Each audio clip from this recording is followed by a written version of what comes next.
Hi, Bradley. I hope you're doing well. Are you being a good boy?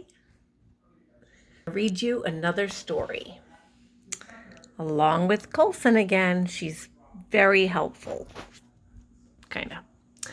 When Night Became Day by Jules Miller. Oops, went too far. Okay.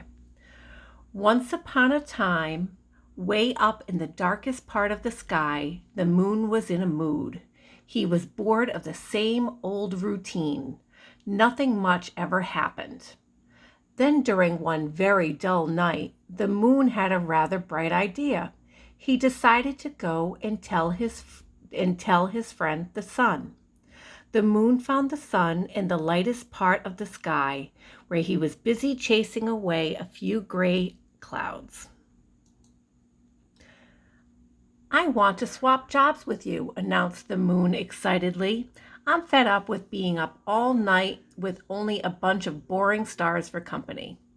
"Well," replied the sun, "my job is no easier, you know. Rising at the crack of dawn, it's very hot work, shining all day." The sun considered the idea while the moon waited patiently. "Okay, moon, let's do it. Let's swap jobs," said the sun, suddenly feeling rather excited.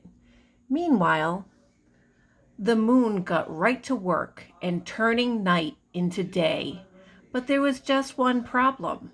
No matter how hard the moon shone, he was just not as shiny as the sun. See, because the sun's so bright and the moon's not.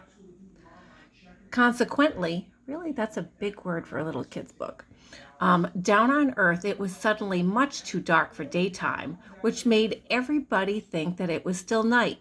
Nobody could see whether they were coming or going. Things were really no better in the town. It was chaos. Milkmen cried over spilled milk, and in the restaurants, too many cooks spoiled the broth. At the seashore, the tide was out, and when it should have been back in. How am I doing? Very soon, nothing was as it should be, and everything that shouldn't be wasn't. The moon had shone beautifully all day, but it was still really rather dark. The moon decided to talk to the sun again. "How was your day?" asked the sun, surprised to see his friend looking so exhausted. "Not nearly as much fun as I thought it would be," replied the moon, feeling like a failure. "In fact, it's all a bit of a mess down there."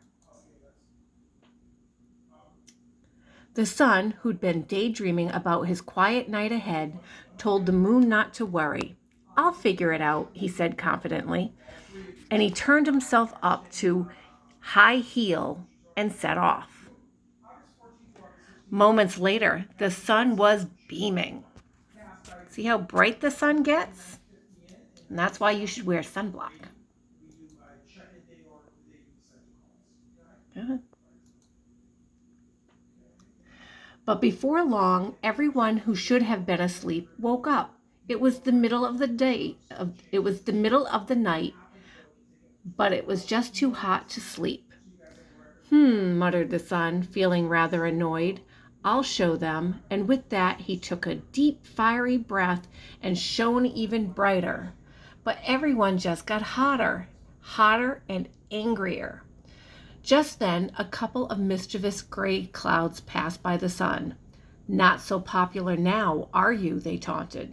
The sun, feeling quite embarrassed, had had enough. Perhaps this wasn't such a good idea after all.